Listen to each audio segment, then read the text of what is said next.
You know, I like when they say family. Because we family. We are. Welcome to Rebrand. We love you. I love y'all.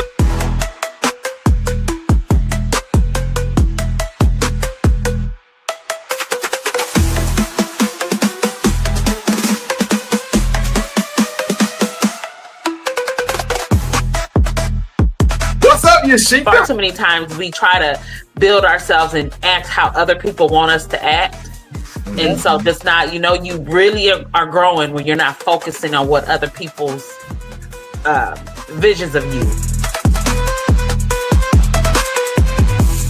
Sometimes you got to go to war to get your peace. But sometimes you don't even know what peace is until after you've been through war.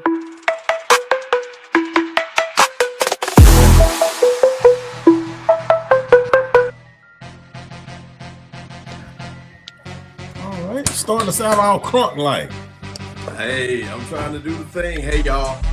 Welcome to the Brandon's Podcast. I might be starting off a little bit slow today. Y'all let me know. We got Shelly. I think she's still a little down right now, but y'all, we're gonna do the best we can tonight. Welcome to Rebrandon's Podcast. I'm your host, Anthony Goodson, alongside a host of co-hosts, Ace, Helen, Nikki. Shelly is muted right now. We're trying to get her together. But anyway, before we get to that, what's up, Ace? How you doing?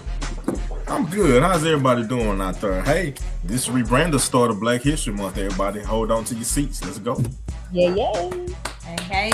Again, hey, y'all, be sure to hit that share button. Tonight, we're going to spit some information and knowledge and wisdom to you. We're going to also have a kumbaya moment. Nikki, what's happening? What's up, y'all? How y'all doing? We're good. Good to see you again. Yes. Let's go all the way to California. What's up, Helen? How you doing? Hello, I'm doing good. Happy to be here. Favorite place to be on a Wednesday.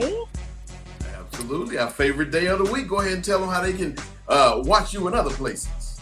You're not watching other places unless you watch Rebranded. Amen. But you can listen to my podcast. It streams on most platforms, Spotify, Pandora, iHeartRadio, all the things. Honestly, Helen, I need to get my latest episode posted, but season 8 is here. Thank you. Absolutely. Now, right now, y'all be sure to go and support. See, this is Black History Month. That's all we want to do is support all month. Take care of people. We want to show love all month long. And who knows, if you get into the habit of showing love in February, maybe we're getting into the habit of Black Unity Month in March, and things may all change. Amen. Hey, y'all, we have Shelly here right now. I think she's having some issues. We're going to keep her on the screen. Yashika will be in here shortly, y'all. We got a great show ahead of everybody. So y'all be sure to just kind of pay attention. But we're going to come back in about 2 minutes. Hopefully Shelly will have everything worked out. Black History Month starts tonight. You so black. You so black. When you smile, the stars come out. You so black. When you born, the God come out. Black is not. Black when it's wrong and black when it's right. Black is pyramids and mathematics. Black is melanized in magic. Black is televised and in need of drastic black advancement. Black enhances, black with chances, black with privilege, black with pride, black on purpose on the black hand side, black and beautiful, black and blessed and highly favored, praise the Lord, black and blessed, black and so much more, black and nothing less, black and educated, black is brilliant. Black is strong, black is resilient, black is song, black is infinite, like hip-hop or space. Black is grace, black is love, black makes babies, black babies grow up, black is tough, black is hard to do. Black is me, black is you. Black is not something we get to choose, but it is something we get to cherish. It's something we get to wear, and we get to rock this with honor. I'm black like my granddaddy and my great-great-great-great-grandma. Black is that lift every voice and sing. Black is that letting your freedom ring and resound. Black is adjective, adverb, color, and noun.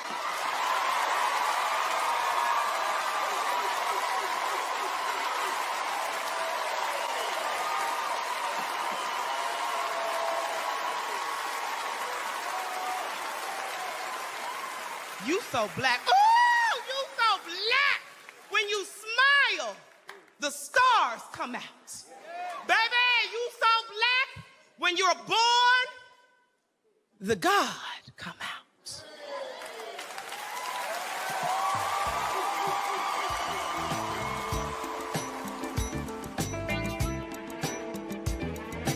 Love it. Now let me get back on some poetry stuff. Ever my favorite Here we video. go. Oh, Here, okay. here we go. Black History Month begins tonight with Rebranders Podcast, ladies and gentlemen. Hey, let's go to the comments real quick. First off all, we're gonna go with K Hamp. He said another. What's up with it, exciting K Ham, baby? Man, we got our number one fan there, K Hamp. We're always glad to see you, my brother. Also, Deborah Collette. She'll be here in just a little Deborah, bit. She number said, one. Good evening, everyone. Hey, Miss Deborah Collette, Carla how you Harris doing? says, hey, family. What up, Carla? You all being safe? Yes, we are. Yes, Anyway, y'all, indeed. listen, it's Black History Month.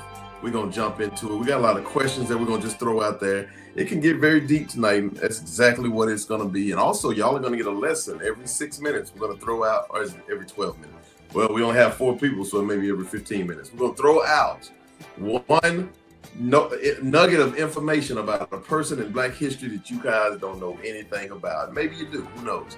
But anyway, let's go ahead and jump into the story or into the podcast. I'm going to ask the first question. I'm going to throw them out there, and then we're just going to start talking like normal human beings, y'all. So what's the ingredients of the Black American culture?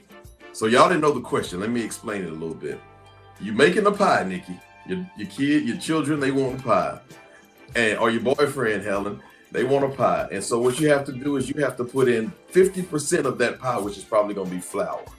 And then you got to put another chunk in there to make it sweet, which is going to be sugar, right? And then you got to throw some milk and eggs and all the rest of the ingredients in there.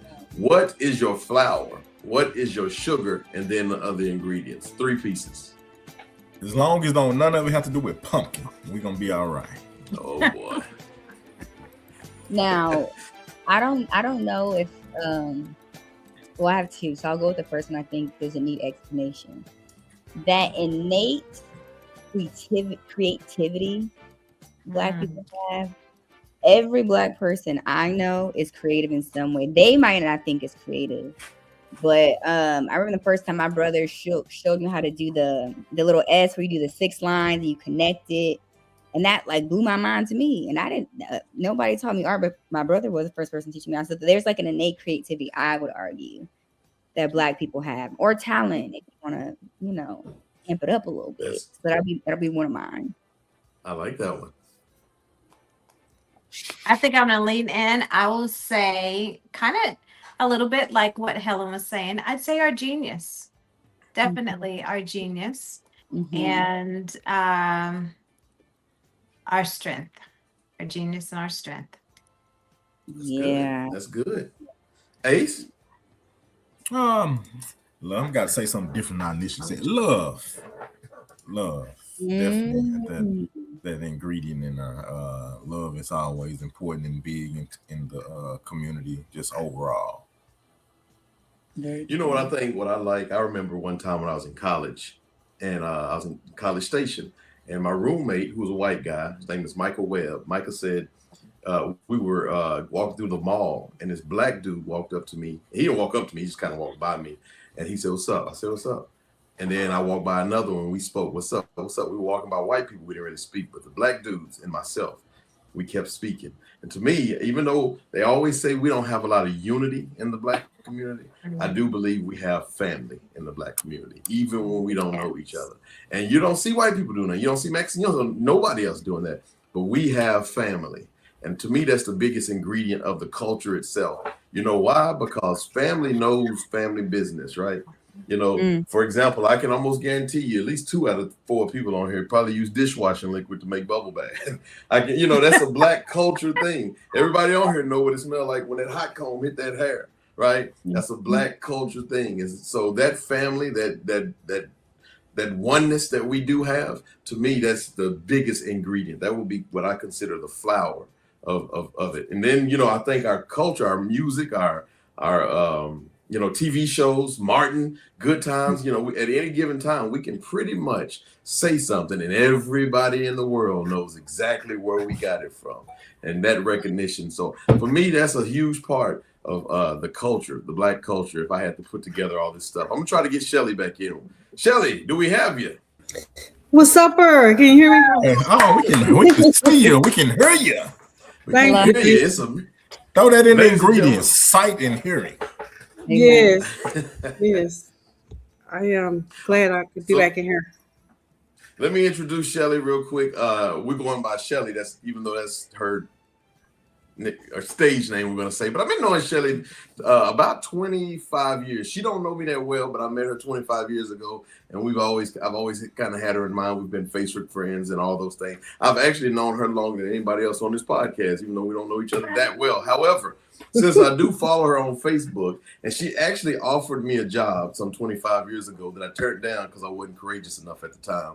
Grassroots Entertainments. She probably don't remember that. And so anyway, she a lot of what she does and says on Facebook lines up with the way we feel on Rebranded. So I just wanted her to bring her on. I just wanted to bring you on here tonight, Shelly, so that you can have the conversation with us as we Rebranders introduce Black History Month 1 week early, and we're going to celebrate 5 weeks of Black history. So with that being said, the question that we just threw out there, and we got a game here in a little bit too. What's the ingredients of the Black American culture? What is your answer to that? Well, I would say, you got to start off with a little rule, you know what I'm saying? And the rule is the blood, sweat, and the tears, of course, that we put down, our ancestors have put down for us to be here today. Then, you got to add in a little dancing, a little singing, a little engineering, a little architecture, a little fashion, colors, diversity, speech, leadership, and just love and desire to be respected, just the fact of us being honored and appreciated, and just we are the foundation of American culture. So it needs to be recognized as well. I love it.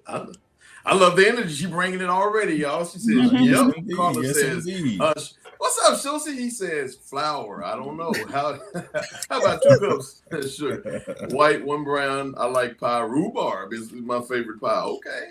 I'm learning a lot about you, Shilsey. None of this is strawberry.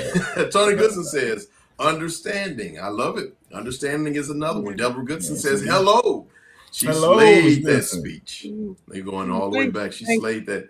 Chelsea y'all says the stars come out. Cool. I'm here to learn something. Good, Chelsea. We hope to give you something. Speaking of which, we're going to throw something out there. I'm going to go ahead and throw it to Ace real quick. Ace, give us a moment of Black history. A moment in Black history. Well, one of the most recent moments is when Will Smith slapped Chris Rock. No. I'm just playing. A moment in Black history for me is Motown 25, when Michael Jackson put the moonwalk in front of the world.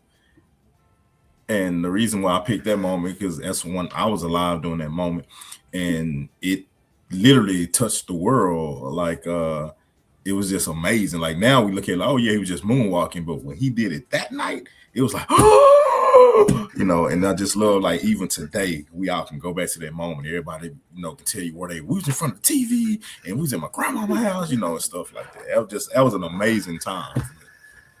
Absolutely. That's a good start. You know what, Shelly and Nikki, I'm coming to y'all next. And Helen, your moment, that moment where you say, I know where I was when blank happened in Black history. We're going to do that in about 2 minutes. See y'all in a second.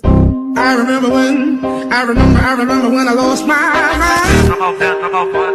There was something so present about that place. Even your emotions have an echo in so much space.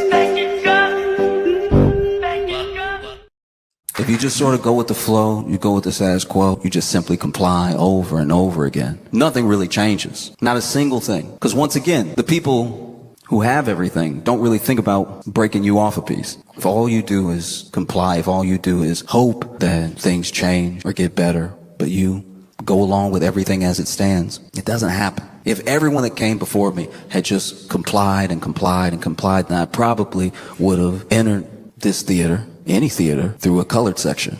Every good thing you have in your life is a product of someone else's struggle. I like that. Celebrating Black History Month with CP time, everybody. Love it. Well, Yashika, let me introduce you to Shelly. Hey, Yashika, how you doing? Hi. Carla says, when Barack Obama became the first black president to serve 8 years. Absolutely. We're talking about a moment in black history that you remember when you were when. Shelly, let's go to you. Give us a moment within your lifetime. Something happened and you like, man, I remember where I was when.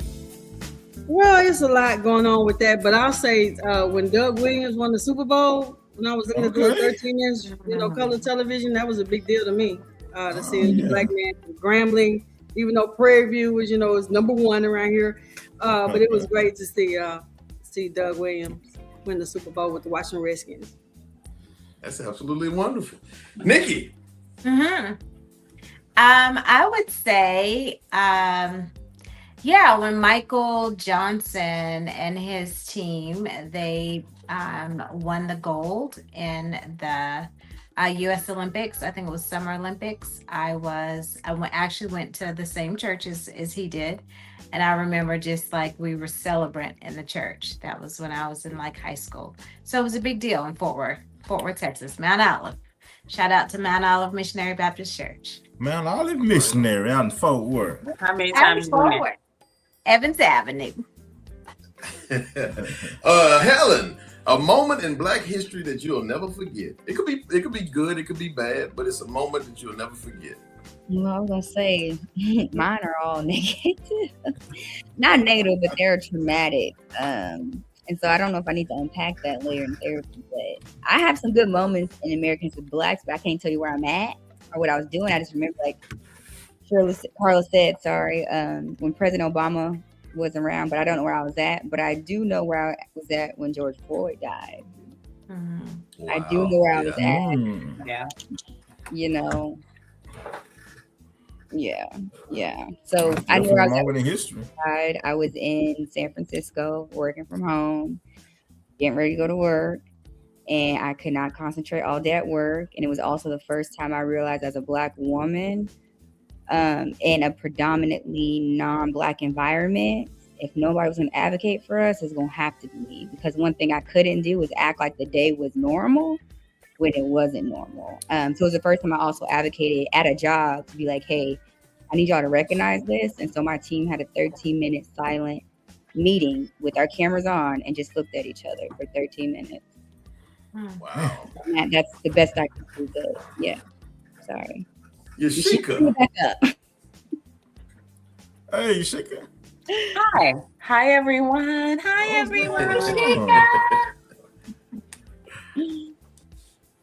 What? So you The first time you watched Dolomite, where were you at?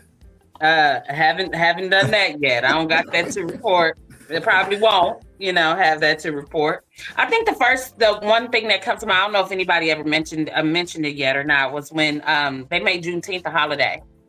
Okay.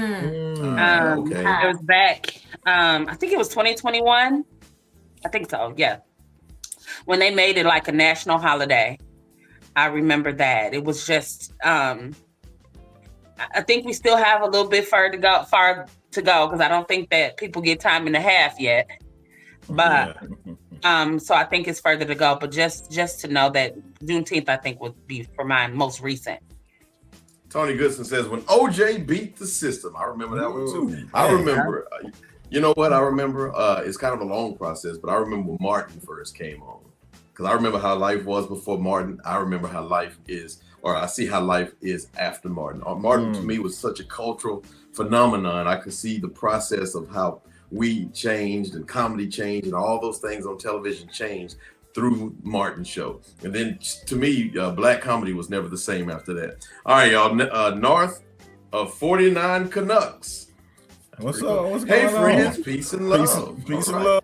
Yes. I believe that's a new person too. All right, y'all, let's keep the conversation going. Okay, now I want y'all to tell me something positive. One word that just straight represents Black history. Love. Shelly, let's start with you. Or let's perseverance. Definitely perseverance. Oh yeah, that's the phrase that pays right there. Yeah, that's a good one. I mean, it's I can get super deep in this right now, but we're gonna stay on the surface. But yeah, just perseverance. Okay. As Carter G. Woodson, salute. I would say amazing.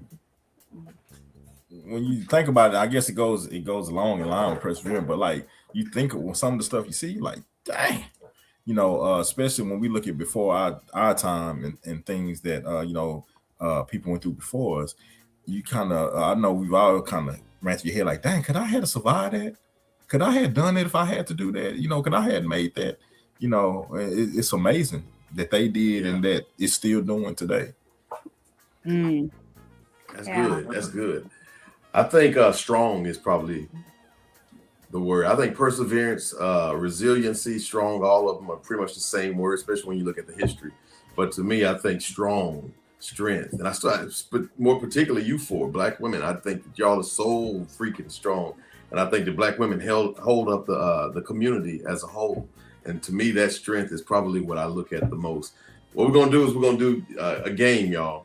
So I have a game intro, but I think I forgot to upload it. So since I didn't upload it, we're not gonna use that. Let's play a random, baby. It's been one of those days. Let me play another random. I don't know if I even have one. It might be the same one as last week. Fun game, y'all. I want the audience to pay attention. Audience, this game is for you.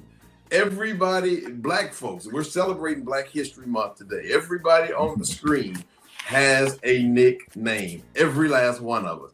But if you look at our names, Anthony Goodson, Honestly Helen, the Ace, Nikki, Shelley, Sheikah, you don't know what our nicknames are based off what you see on the screen. So what I'm going to do, audience, I'm going to play a video, and I want you to tell me whose nickname is represented in that video. It's going to be fun. It's going to be fun. I had to do a lot of digging. All right. Are y'all ready? Let's do it. Okay. And then we'll let our group of people guess next. Let's see. Here we go. Same one as last week. What? That's not the right one. But all right, here we go, y'all. So this is the easy one because this person's name is somewhat already on the screen anyway. So this is easy. Audience, I'm gonna give y'all 10 seconds to answer, and then I'll let the panel answer. Are y'all ready? Let's go. Well, does he have a name, or should I call him Lawyer? Who? I'm sorry. This is Ace. Tom Ace. Tom Ace. Pleasure to meet you, Mr. Kemp. You should have already answered that one. That was pretty easy. Trying to figure out who that is. Thank you. You got 10 seconds. Who is it? Could it be Ace? That's pretty good. I will give it to you. Got it. It's pretty simple. Send all right, home with a year supply of game. Audience.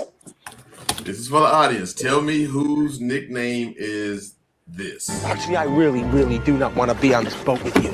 I can't move without you moving. Gives me the creeps. You give me the creeps. Can't move without Dicky, like a little girl all the time. Shut up! Is that young Matt Damon? That was Matt Damon. Oh wow, he hit the heck out of that boy. Is somebody nicknamed Cole Cocktum? He said he's in there. He said Dicky. Who was that? It's you? Yeah, that's my nickname. Dicky. What's the story? You say it 3 times? You divided by 3. How's that? Okay. One time. Audience, are you even paying attention? Okay, here's another one, y'all. The audience is coming in. Tony Goodson says Anthony. He knows who that was. All right, y'all. Here's another one. The leader here. Nina. I feel like it's the 3 of us. Nina. I'm not gonna lie. Nina. She meant that. Audience, whose nickname on this show would probably be Nina? Let me give you 5 seconds. Okay. Time's up. Panel. Who do y'all think? I don't want to take nobody's turn away. Given the fact that Helen said Yashika, I'm a little nervous now. know who it is, no? It's That's Helen, y'all. yeah. I was gonna say you. Okay, I was gonna say Helen's name. It is nice. Tony Goodson answered again. Well, He it's said her. Yashika. No, it's not. It's Helen. Yeah. All right, y'all. Here we go. It's about to get funny now. Now they're gonna get funny. Whose nickname is this? I have got a girl whose is so good, if you threw it up in the air, it would turn into sunshine. I just want to know who's the inspiration behind the clip. Let's start there. Whose nickname is Sunshine on this panel? Audience. Okay, here they go. Well, it's confusing because everybody's more light skinned than I am. K Hemp says Yashika. No, it's not K Hemp. Not my nickname, but Tony Goodson says I Ace. correlate with that skit. Okay, Tony said Ace. Sunshine. All right. Hey, okay, panel. Who do y'all think Sunshine is on the panel? Shelly. That is correct. It is Shelly. Great job, Helen. Great job. Sunshine. Sunshine Shelly. Yeah. It should be getting easy. All right, here go a good one, y'all. Knick-knack, Patty White. Knick-knack, Patty White, give a dog a bone.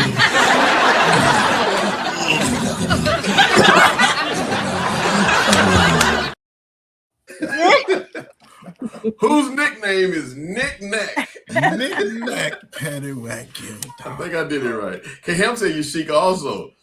Okay, K Hemp got that one right. He said Nikki. Nikki. That is Nikki's Yes, nickname. indeed. Very I good. go with Nikki. All right, and finally, let's see, we you got never one. guess. Yeah, you might not guess who the last one is, but we're gonna do it. Let's go. This is a little bit longer, and actually, this was really good. Woman gonna come to me. She just asked any damn thing she want to do. She said, Mac. I said, yeah, that's my name. She said, can I ask you a question? I said, yeah. She says, this tastes like pumpkin pie. Made me mad as hell. I said, don't ask me no damn question like that. I ain't never had no pumpkin pie. Kick it!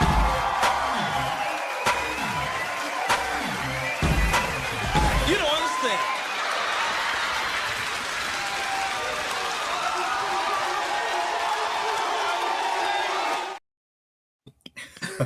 Love it. That was a good one. Very on brand. Very on brand. Well, I'm gonna tell you something. If you know how many times I got kicked out of class for telling that joke. All right, y'all. That was a lot of fun. Okay, we're gonna keep the party moving. Got a couple more questions. Shelly, you're gonna be up next. I'm gonna ask you the first question when we come back. Okay.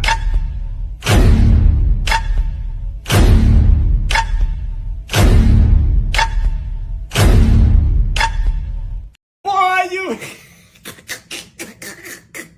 That's what I sound like, baby.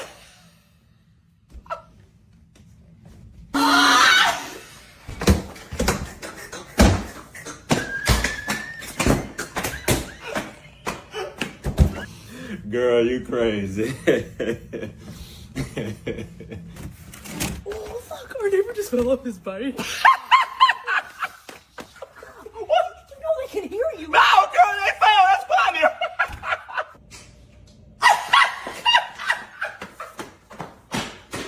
He went and did what?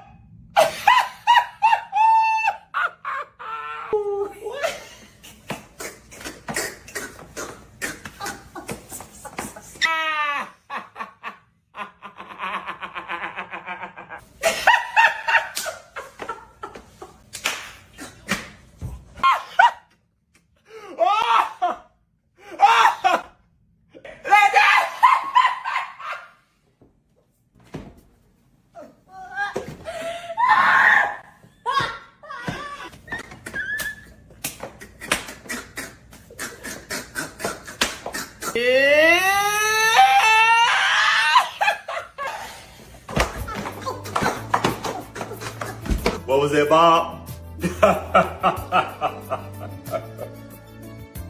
Which one are you? Welcome back, Rick Randers podcast. Before we went on a break, I said, Shelly, I was going to ask you the first question. I think I want to go a little bit deeper, y'all. So I think my question for y'all is, what Black figure doesn't get enough credit for shaping culture, politics, or everyday Black life?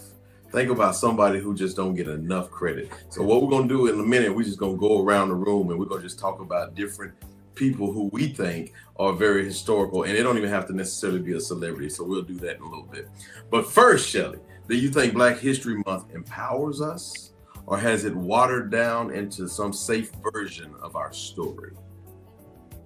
To get out that bit of a box, I'll say that, it's really Black history is just a version of a way of thinking to consider the things that have happened in the past to get us to where we are today now.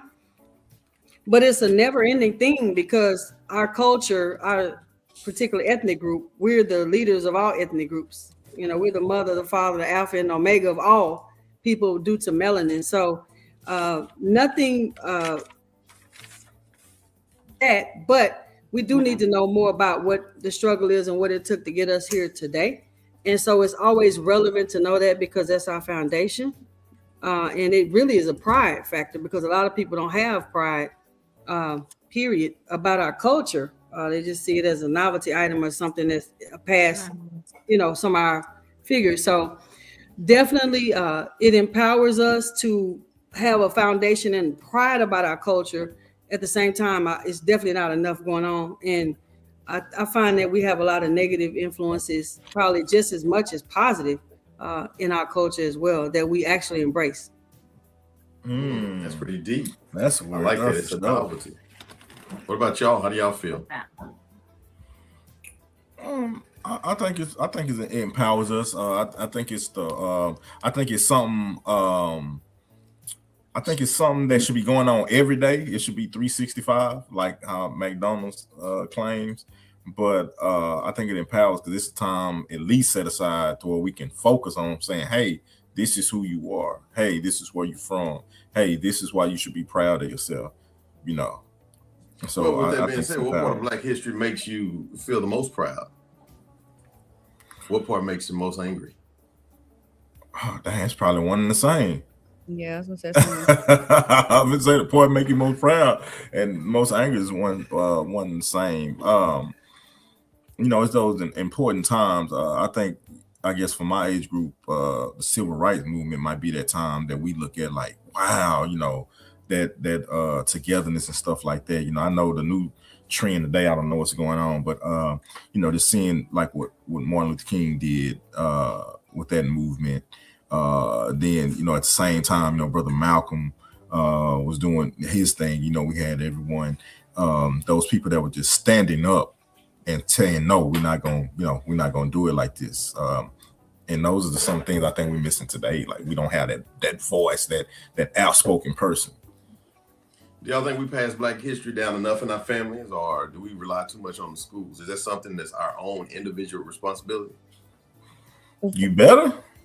Before I answer that, I wanted to answer the question about, do you think Black History Month empowers us or softens our history? I don't know if I'm correctly restating that, but I think something to what Shelly said, I think what Black history does, bare minimum, is forces us to have these conversations. Because I think for what Ace is saying and to what Shelly was saying, there's not enough of it. And so bare minimum, we have 4 weeks, 28 days to really remember the fact that we even got 28 days, like the fact that we figured out a way to make them a part of a calendar where you have to recognize it, or not have to, but anyways, like bare minimum, right? That's what it serves as, is to really make us have these conversations. And I think the power in that is what is so significant about Black History Month, because sometimes at those conversations, and what I say it does for me is it ignites that fire again. Like you get reminded, like, you know what? Yeah, we've definitely been through some things. We're always having to overcome. But also in every story of overcoming is something that we built, something that came from it. And they always want to take that from us, but there's always something that has come from a struggle of a Black person, whether it be sports, whether it be freaking lights, you know what I'm saying? The simple electricity, the GPS system. People just out here getting lost, and the Black woman was like, you know what? Actually, I'm kind of tired of getting lost. How do we get this going? So I think bare minimum, it really represents that.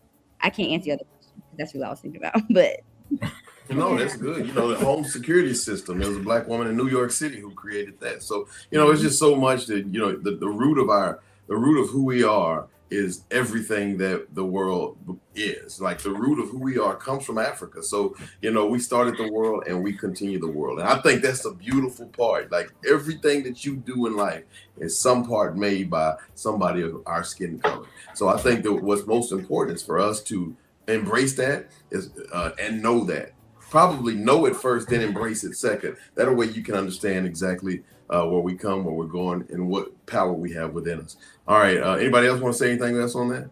Yeah, Anthony, I want to say to your question of, whether or not we should teach it at home or allow others to. I think it's incumbent upon us to definitely to teach it at home, teach it in our churches, because to Shelley's point when she was saying, it's kind of treated as if it's a novelty, and I think we need to, we need to switch that around and teach our younger generation that we're not a novelty.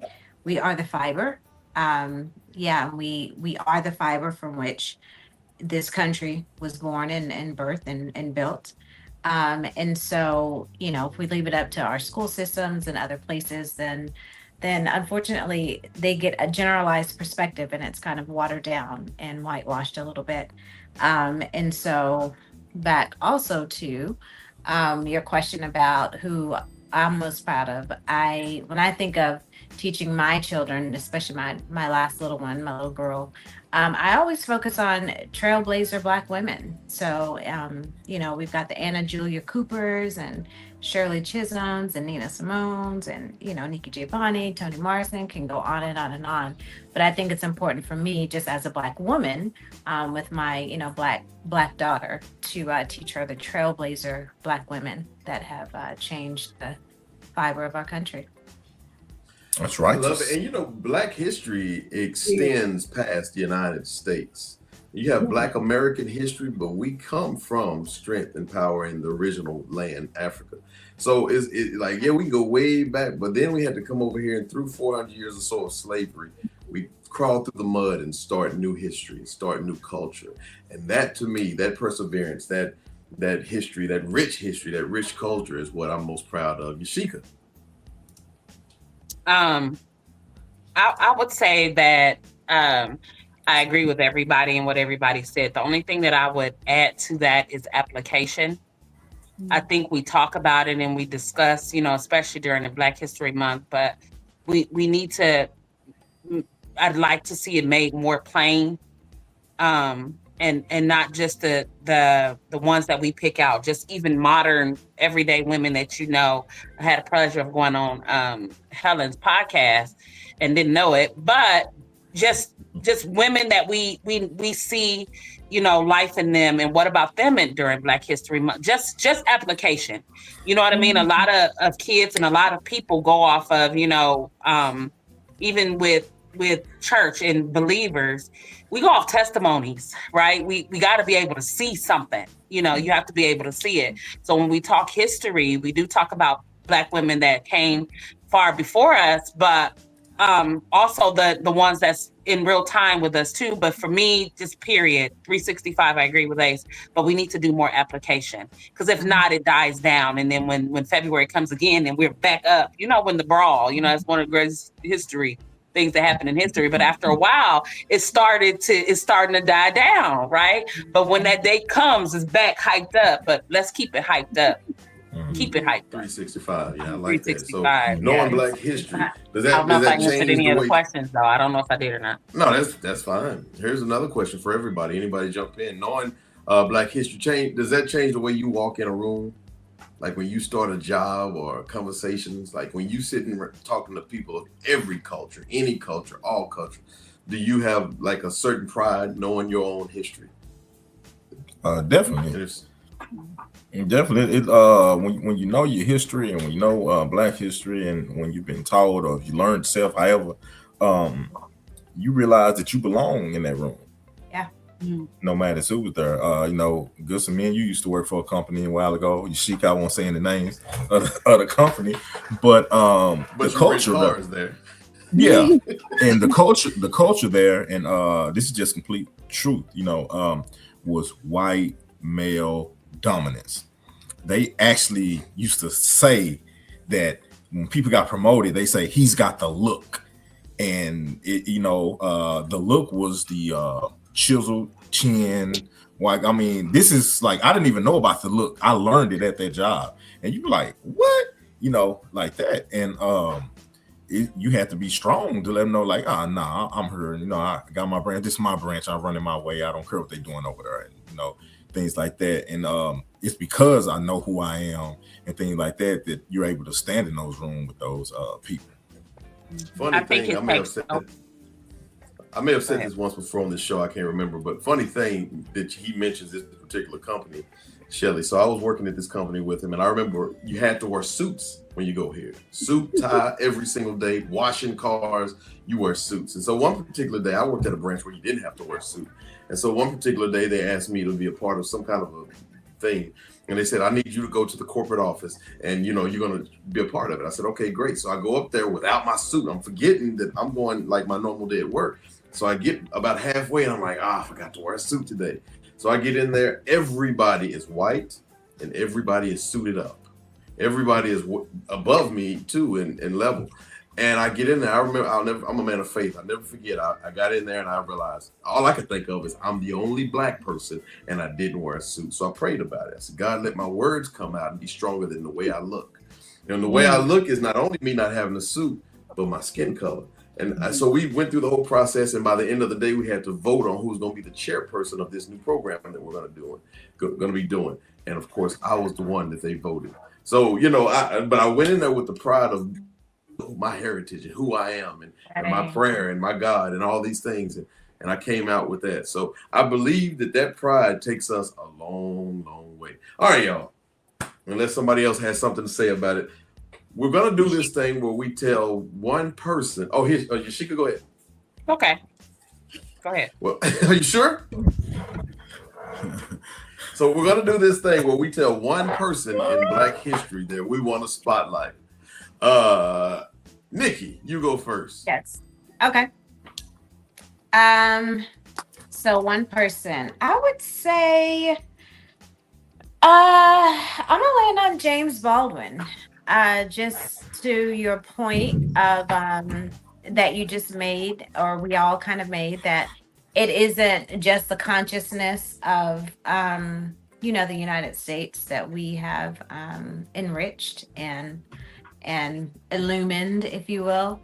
But James Baldwin, he was very staunch in his attitudes and his doctrine and his principles, and he was not easily swayed to the point to where he needed to become an expatriate, and he took himself out of this country and went over and was hotly celebrated.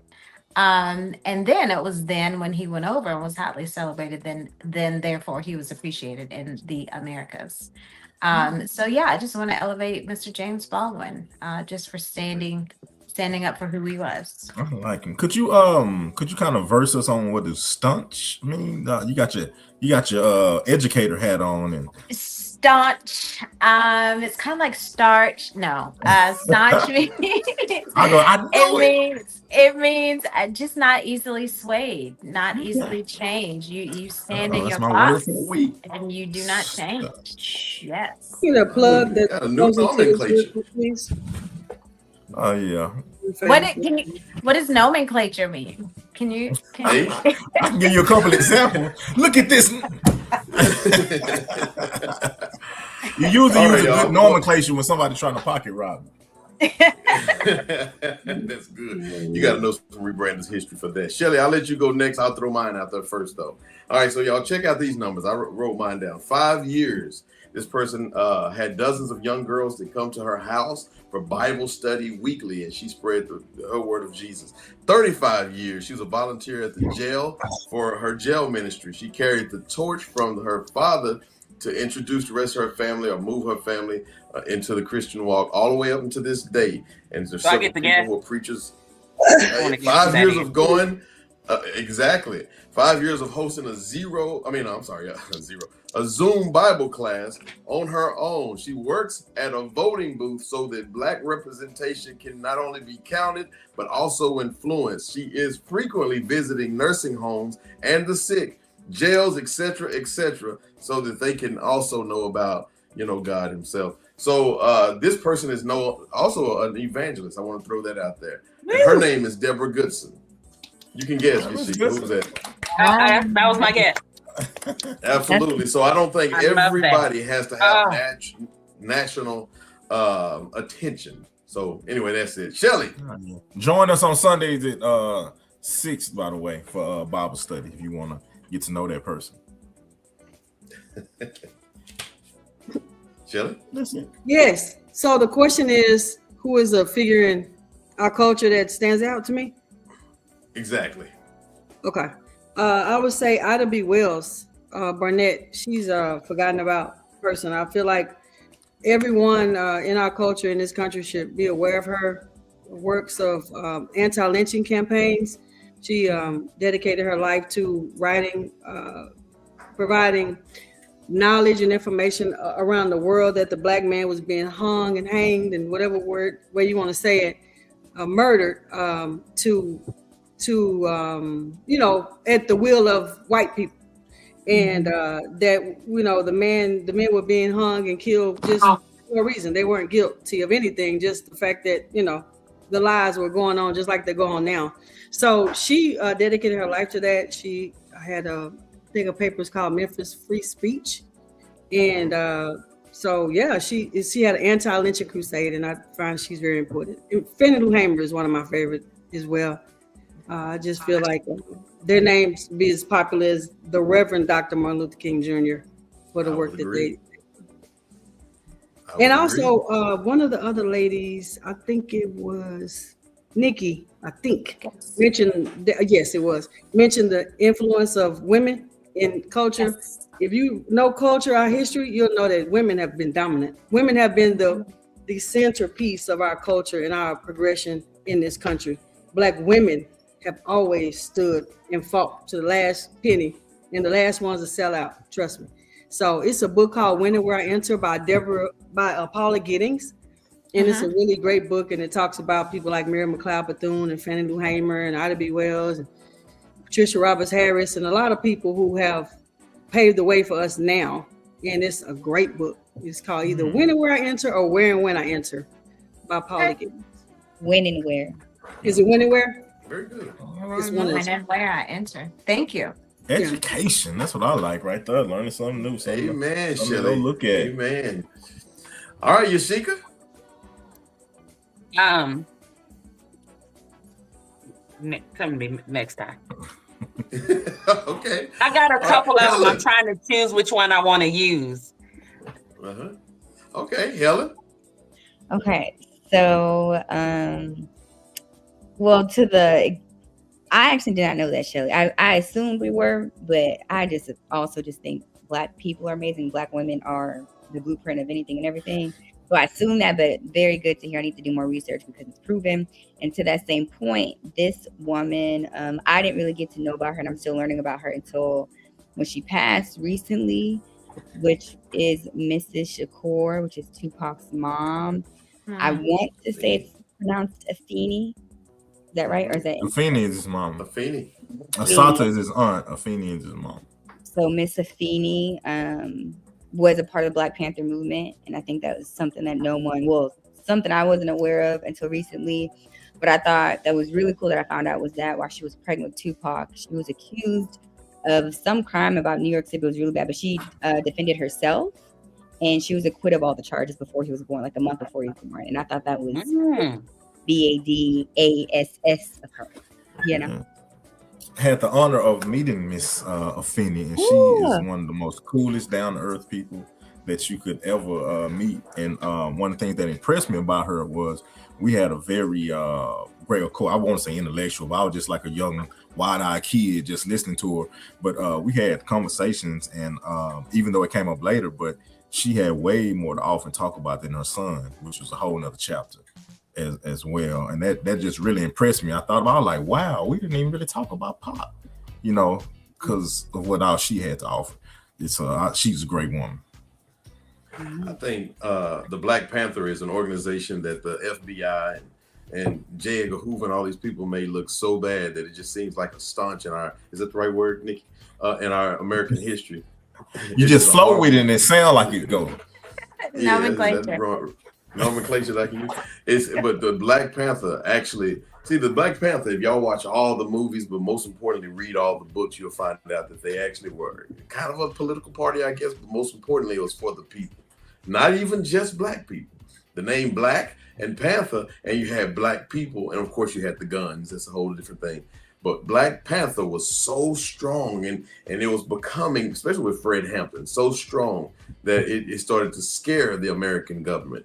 And so I wish that people would truly understand who they were, what they represented, because then you'll understand where we go. And especially with the fight against our huge government in the United States in 1969 with Fred Hampton. But anyway, we'll get to that another time. Ace, I know we still got to get you, but before we do, let's go to a quick commercial break. We'll come back, and we're going to talk a little bit more about the history of our people right here on Rebrand Us.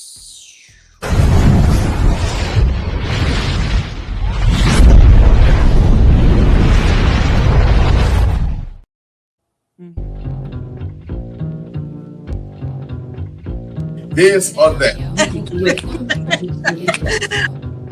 Earth, Wind, and Fire, or the Commodores? Oh, come on, man. You can't do that. The Commodores. The comment says Earth, Wind, and Fire. I go on Earth, Wind, and Fire. All right. Pizza or tacos? Tacos. You kidding? Oh, somebody said they're taking pizza. Music or movies? Music. Woo, music. Do you want a dessert or do you want an appetizer? Give me that appetizer. For the travelers, California or New York?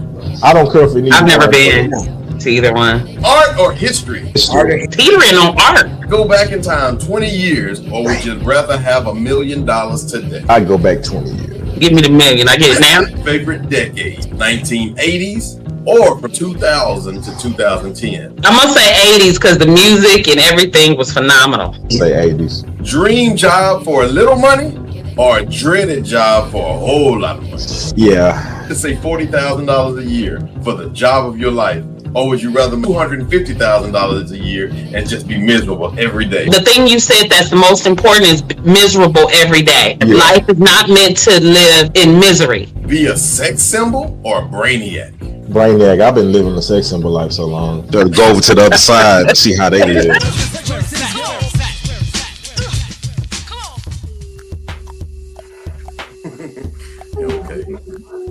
Okay. Sex symbol, huh? That's right. Okay. Okay. Shelly, whenever we hang up in a little bit or when the show is over, don't hang up. Stick with us for a little bit. Hey, No, we're not before on the we phone. get ready to do your part, tell me a person that you think in history that just needs to be spotlight. Al Jarreau. He was the I'm just playing. I like Al Jarreau. I was gonna say Marcus Garvey. He was just like brave before it was cool to be brave. You know, I don't just have all the facts but you know, he had the Back to Africa movement.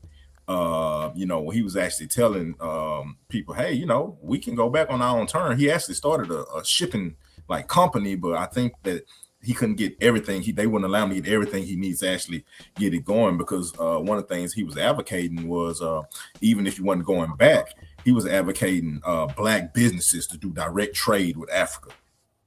And you know, he had all these different businesses he started. You know, he was pro-black business, trying to tell people, hey, we can do things on our own, you know.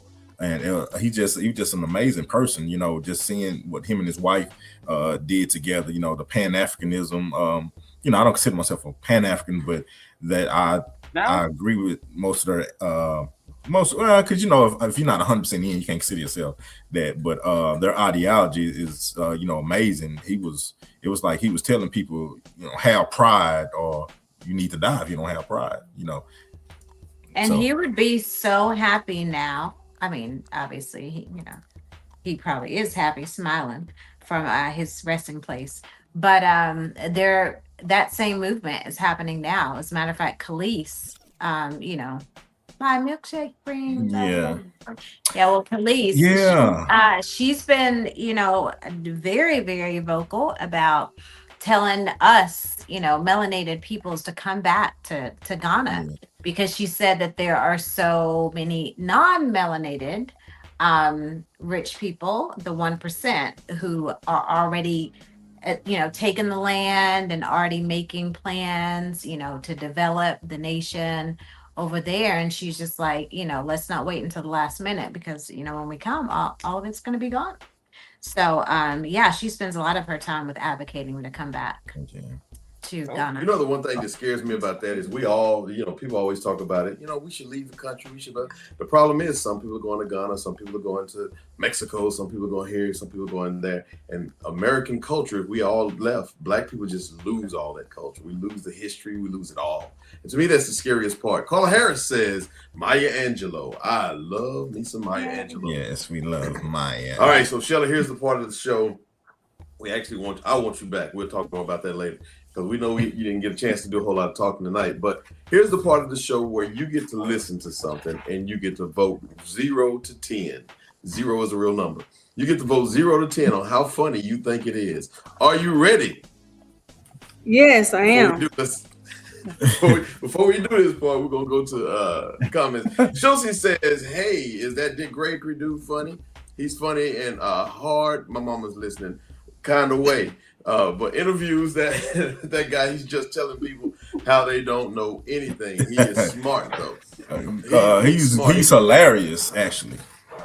And he's smart, but he's out there sometimes, but he's great. I like Dick Gregory. All right, y'all. Here we go. Hey, we got on the show next week. I appreciate you for asking that.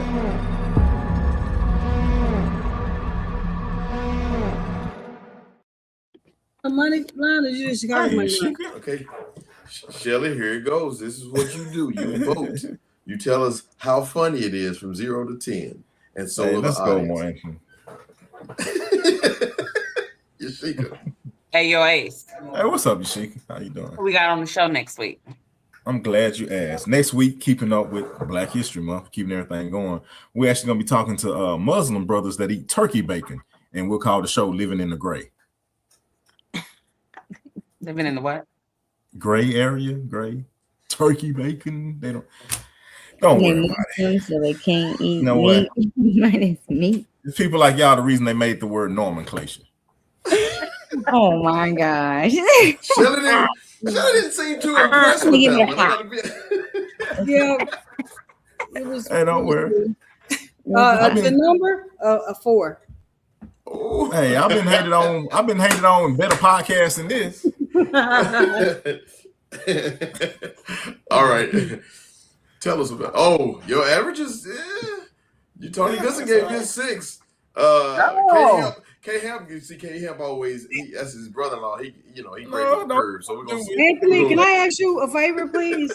Yes, please. Can you replay it for me, please? Is that possible? Is it queued up and you can't cue it back? Oh, you want to hear my replay? So basically, I can tell you right now. Wait, hold on. Let me do it. Let me replay it. Please. Hey. I'm glad you asked.